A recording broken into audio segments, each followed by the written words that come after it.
লজ্জা করে না? ঘরের বৌমা হয়ে কোনো কাজ করো না। যেমন আমার ছেলে তেমন তার বউ। কেন, কি করেছি যে এমন করে কথা শোনাচ্ছেন আপনি? কি করেছ?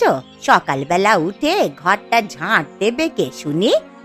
কেন, ঘরে কি আর কেউ নেই নাকি? ঘরের অন্য কাজগুলো তো আমি করছি, দেখতে পাচ্ছেন না নাকি?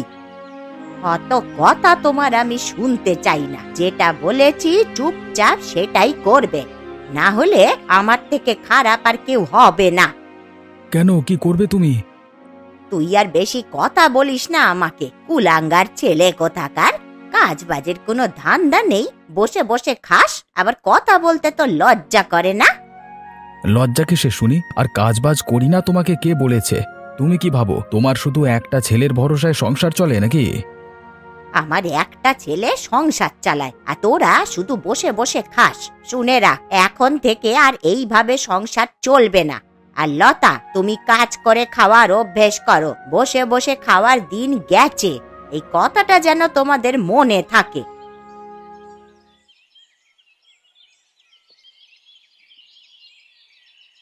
আমি তো জানতাম এই বাড়িতে একজন রোজগার করে আর বাকি সবাই বসে বসেই খায়। কেন, কি হয়েছে বলো তো বৌমা? চোখের মাথা খেয়েছেন নাকি? সারা দিন আমি খেটে মরছি, আর আপনার সাধের বৌমা লতা পায়ের ওপরে পা তুলে সবাইকে আদেশ করে বেড়াচ্ছে। এইভাবে চললে আমরা বাড়ি ছেড়ে চলে যাব। আরে না না না, তা কেন? তোমরা কি কখনো বাড়ি ছেড়ে যেতে পারো? আমাদের যদি এই বাড়িতে রাখতে চান তাহলে একটা কাজ আপনাকে করতে হবে। কি কাজ গো? তুমি যা বলবে আমি তাই করব। দেখুন, আপনার ছেলে গোপালের রোজগার যথেষ্ট কম, সেই জন্যই তো সেই সংসারে আমাদের ঘাড়ে চেপে খায়, সঙ্গে আবার বউকে নিয়ে। আবার কিছু বলতে গেলেই বড় বড় বাতেলা দেয়। আমরা এখন থেকে আর এসব সহ্য করব না। তাহলে তুমি আমাকে কি করতে বলো? পরিষ্কার কথা, ওদেরকে তাড়িয়ে দিন। ওদেরকে বলুন নিজের ব্যবস্থা নিজেই করতে। তখন বুঝবে কত ধানে কত চাল। 10 টাকা রোজগার করতে গেলে যে কতটা পরিশ্রম করতে হয় তখন বুঝবে। ফকটিয়ায় খেয়ে খেয়ে না ওদের অভ্যেস হয়ে গেছে। ঠিক আছে ঠিক আছে, আমি কালকেই ওদেরকে তাড়িয়ে দেব। তাহলেই শান্তি ফিরে আসবে বাড়িতে। আরে এমনিতেও ওদেরকে আমার আর সহ্য হয় না। ওদের বোঝা বইতে বইতেই তো আমাদের অবস্থা একেবারে খারাপ হয়ে যাচ্ছে। আমি কালকেই এর একটা বিহিত করছি, দাঁড়াও। যদি ওদেরকে ঝেঁটার বাড়ি মেরে তাড়াতে না পারি তো আমার নাম নয়। মাঝে মাঝে আমার মনে হয় এই গোপালকে জন্ম দিয়েই আমি ভুল করেছি। অমন করে বলবেন না। সকাল সকাল এরকম কথা বলতে মা হয়ে আপনার লজ্জা করে না? লজ্জা তো তোমাদের করা উচিত। সারা দিন রাত এই বাড়িতে বসে বসে খাচ্ছ, নিজেদের মুরদ নেই কাজ করার। তোমাদের ফকটিয়া খেতে লজ্জা করে না? কি হলো, আজ আবার সকাল সকাল শুরু করলে কেন মা? শোন, এই বাড়িতে তারাই থাকবে যারা রোজগার করতে পারে। কেন, এতদিন আমি রোজগার করে আনিনি? এতদিন সংসার চালাইনি আমি? ওসব কথা পুরনো হয়ে গেছে, এখনকার কথা বল তুই।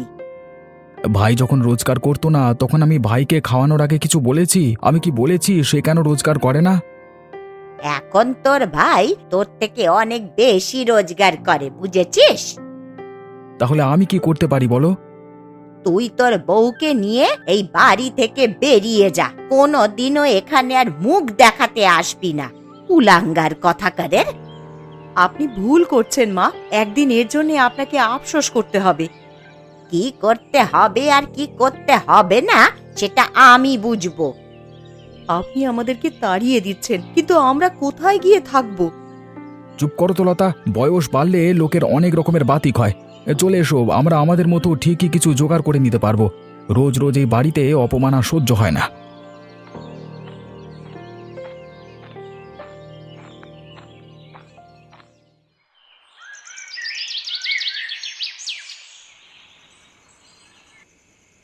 শুনলাম নাকি আজকে দাদা বৌদিকে ঘর থেকে তাড়িয়ে দিয়েছে মা। তা সে কি আর এমনি এমনি তাড়িয়ে দিল? তবে কি ঘটেছে? একজন এই সংসারে পয়সা রোজগার করবে, আর আরেকজন শুধু বসে বসে খাবে তার পরিবার নিয়ে, সেটা তো আর হয় না। সেটা কি মা এতদিন পরে বুঝতে পারলো? আরে বুঝতে কি আর পারি এত সহজে? তাহলে কি করে এমন অসম্ভবটা সম্ভব হলো? হয়েছে কারণ আমি তোমার মায়ের কানে আসল কথাগুলো তুলেছি বলে। বেশ করেছো। কতদিন আর ওদেরকে বসিয়ে বসিয়ে খাওয়াবো আমি? আরেকবার ভেবে দেখো, লজ্জাও করে না ওদের? কোনো রোজগারের মুরদ নেই, শুধু আমার ঘাড়ে চেপে অন্ন ধ্বংস করা। আবার বলছিল যে তোমাকে নাকি খাইয়ে পড়িয়ে বড় করেছে। আমাকে খাইয়েছে বলে কি মাথা কিনে নিয়েছে নাকি? খাইয়েছে তো বেশ করেছে। এখন যাক, নিজের রাস্তা নিজেরা করে নিক। আমিও সেটাই বলে দিয়েছি, নিজেদের রাস্তা নিজেদের করে নিতে। আপদ বিদেয় হয়েছে, ভালোই হয়েছে। এই আনন্দে কিন্তু ভালো রান্না করে একদিন খাওয়া দাওয়া হবে। সে কাল কি হতে পারে? তুমি তাহলে কালকে ভালো করে বাজার করে এনো। হ্যাঁ, আমি কালকে বিশেষ বিশেষ বাজার করে আনবো।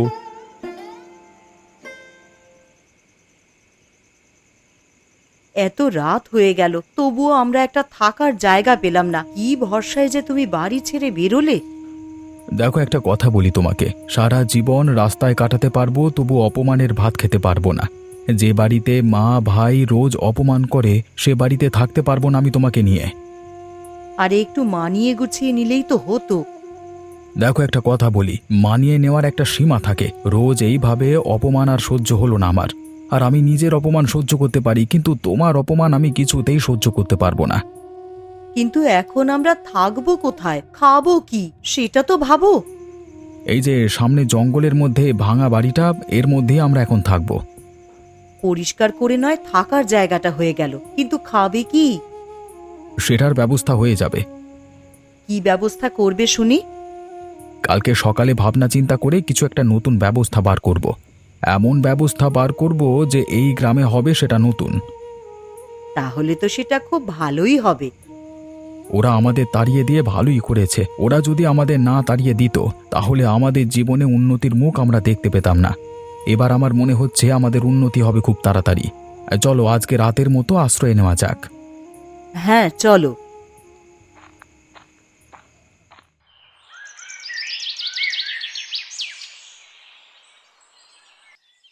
হ্যাঁ গো, কিছু ভাবলে কিভাবে দিন চলবে? আজকের দিনটা যেভাবে হোক চালিয়ে নাও। কালকে থেকে একটা বুদ্ধি মাথায় এসেছে। কি বুদ্ধি শুনি? এই গ্রামে খাবার দোকান অনেক আছে, কিন্তু মাংসের নুডলস কেউ বিক্রি করে না। আসলে গ্রাম্য জায়গা তো, এদিকে নুডলস খাবার চল নেই, কিন্তু মানুষকে একবার খাওয়াতে পারলে সকলেরই খুব ভালো লাগবে। আর নতুন জিনিস চলবেও ভালো। অন্য কেউ সহজে এটাকে নকল করতে পারবে না, কারণ জিনিসটা সম্বন্ধে কারোর কোনো অভিজ্ঞতা নেই। এই তো খুবই ভালো বুদ্ধি, কিন্তু ব্যবসা করার এত টাকা আমাদের কাছে কোথায়? আমার অন্য গ্রামে একটা বন্ধু আছে, তার থেকে আমি কিছু টাকা জোগাড় করব, আর একটা ঠেলা গাড়ি জোগাড় করব। রান্না কিন্তু তোমাকে করতে হবে, আমি অবশ্য তোমাকে দেখিয়ে দেব।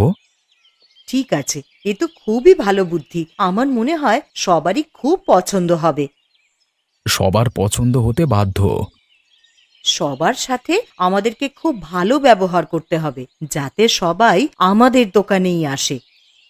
গ্রামের শত্রুর অভাব নেই, তবুও দেখবে সবাই নিশ্চয়ই আমাদের দোকানে আসবে এবং পছন্দ করে খাবে।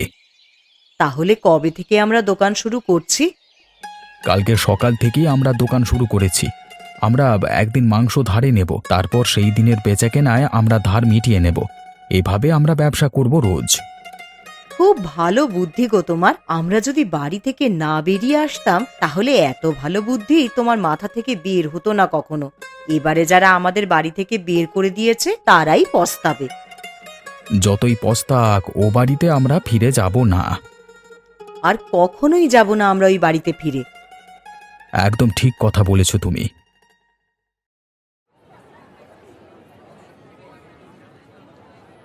সবাই এসে নিয়ে যাও, নতুন খাবার নিয়ে যাও। মাংসের নুডলস নিয়ে যান, নিয়ে যান। এখনো তো কেউ এলো না গো দোকানে। এই দেখো না, লোক আসতে শুরু করেছে, নিশ্চয়ই সবাই কিনবে।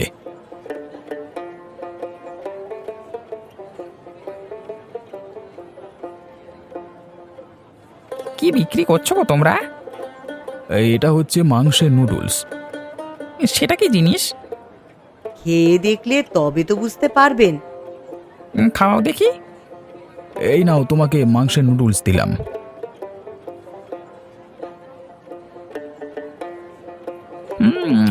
বাহ, এ তো খুব সুন্দর হয়েছে। এত সুন্দর হয়েছে তো ভাবাই যায় না। এমন সুন্দর আর নতুন ধরনের খাবার তো কোনোদিন খাইনি। দেখো দেখো, আর লোক আসতে শুরু করছে, দেখো।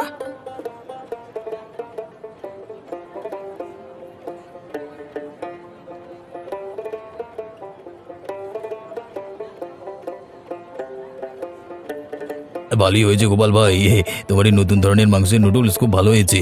আমরা খেয়ে খুব আনন্দ পেয়েছি গো। তোমরা এইভাবেই রোজ দোকান দিও, আমরা রোজ এসে খেয়ে যাব তোমার দোকান থেকে। খুব আনন্দ হয়েছে খেয়ে ভাই, এক কথায় অসাধারণ।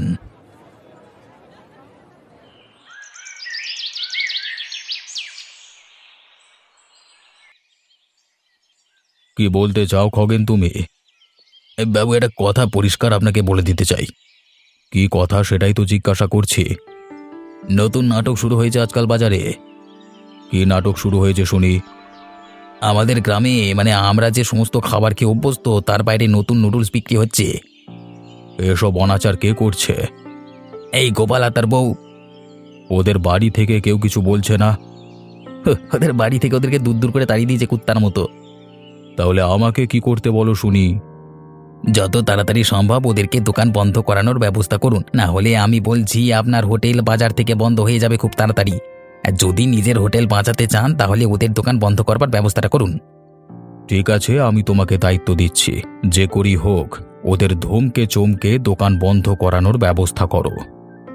শুধু আপনার আদেশের অপেক্ষাতেই আমি ছিলাম। নিশ্চয়ই আমি ওদের ব্যবস্থা করব খুব তাড়াতাড়ি। শুধু ব্যবস্থা করলে হবে না, ওদের দোকান বন্ধ করে আমাকে জানাবে। আচ্ছা বাবু, আপনি চিন্তা করবেন না, একদম আমি ওদের সাহায্য করে দেব। ঠিক আছে, তোমার ভরসাতেই রইলাম আমি।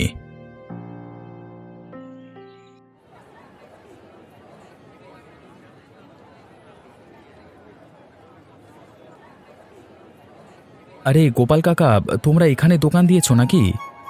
আরে এসো পলাশ, এসো। শহর থেকে ফিরছো নাকি? হ্যাঁ হ্যাঁ কাকা, শহর থেকে ফিরছি। তোমরা সবাই ভালো আছো তো? হ্যাঁ, আমাদের তো কেটে যাচ্ছে একরকম ভালোই। জানোই তো, গ্রামের জীবন মানে সুখে দুঃখে কেটে যায়। তুমি কেমন আছো বলো? খুব ভালো আছি কাকা, কিন্তু একটাই সমস্যা বুঝলে এই গ্রামে। কি সমস্যা গো? সমস্যা হচ্ছে যে গ্রামেতে আমাদের শহরের মতো খাবার পাওয়া যায় না। আরে এই সমস্যা, এসব সমস্যা আগে ছিল, এখন আর এসব সমস্যা নেই। এই দেখো, আমি নতুন মাংসের নুডলসের দোকান দিয়েছি। আরে বাবা, তাই তো দেখছি, এ তো দারুণ ব্যাপার।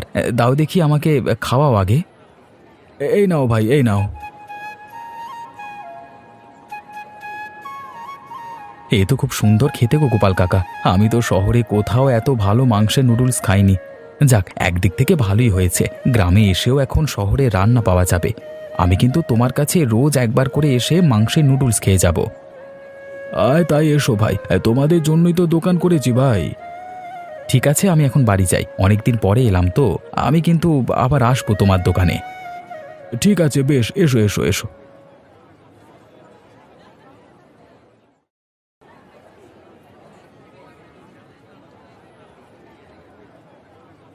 এই বেটা গোপাল, দোকান বন্ধ কর, বন্ধ কর। কেন দোকান বন্ধ করব কেন?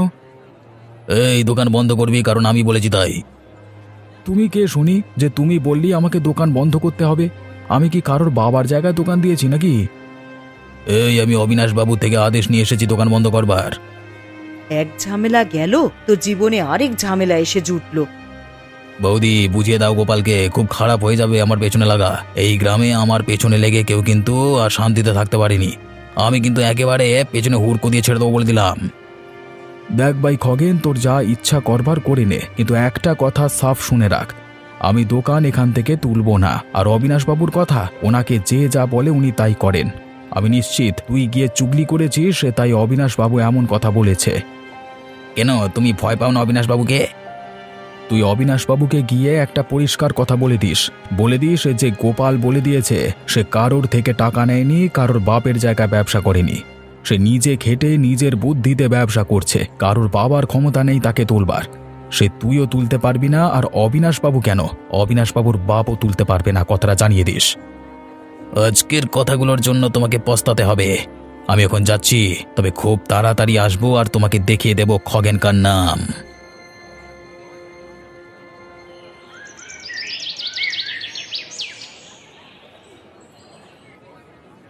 কই গো গোপাল কাকা, খাওয়াও তোমার মাংসের নুডলস।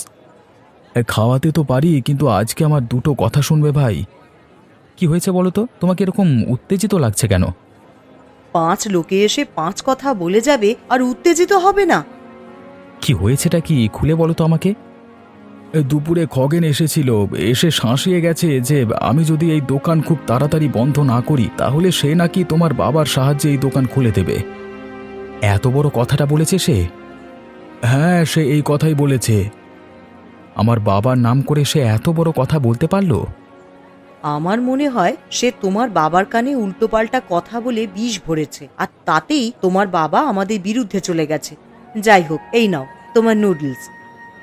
আজ আমি আর একটা হেস্তনেস্ত করেই ছাড়ব। আজকে আমি এমন ব্যবস্থা করব ওই খগেনের, যাতে তোমাদের পায়ে পড়ে ওকে ক্ষমা চাইতে হয়। আর শুধু তাই নয়, আমি বাবার সাথেও কথা বলবো। বাবা তো এমন করবার লোক নয়। নিশ্চয়ই বাবার কানে কেউ বিষ ঢেলেছে। আমি বাবাকে বলে বুঝিয়ে ওর শাস্তির ব্যবস্থা করব। ধন্যবাদ ভাই পলাশ, এই বিপদের দিনে যদি তুমি পাশে না থাকতে তাহলে যে আমাদের কি হতো কে জানে। এই বিপদের দিনে তুমি যদি পাশে না থাকতে তাহলে হয়তো আমাদের এই শেষ ভরসাটাও ছেড়ে দিতে হতো। তোমাদের মতো উদ্যোগীদের পাশে থাকবো না তো কাদের পাশে থাকবো বলো তো? তোমরা একদম চিন্তা করো না, আমি ব্যবস্থা করছি।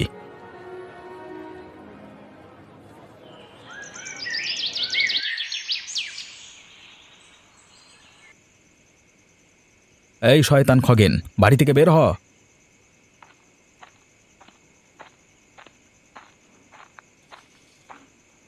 কি হয়েছে পলাশ দাদাবাবু, মানে আপনি এত রেগে মেগে এসেছেন কেন?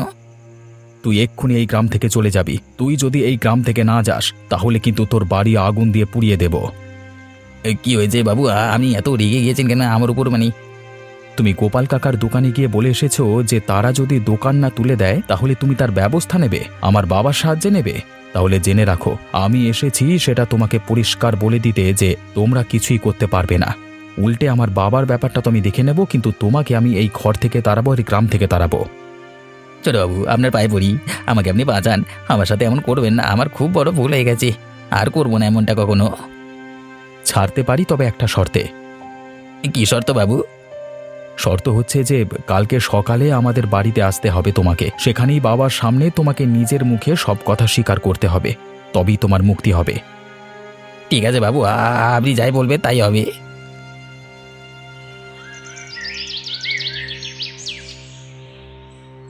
বলে ফেলো খগেন, বাবার সামনে তোমার সব স্বীকারোক্তি বলে ফেলো। কি হয়েছে, সকাল সকাল তোমরা সবাই আমার বাড়িতে এসেছো কেন? তোমার কি বলবার আছে খগেন?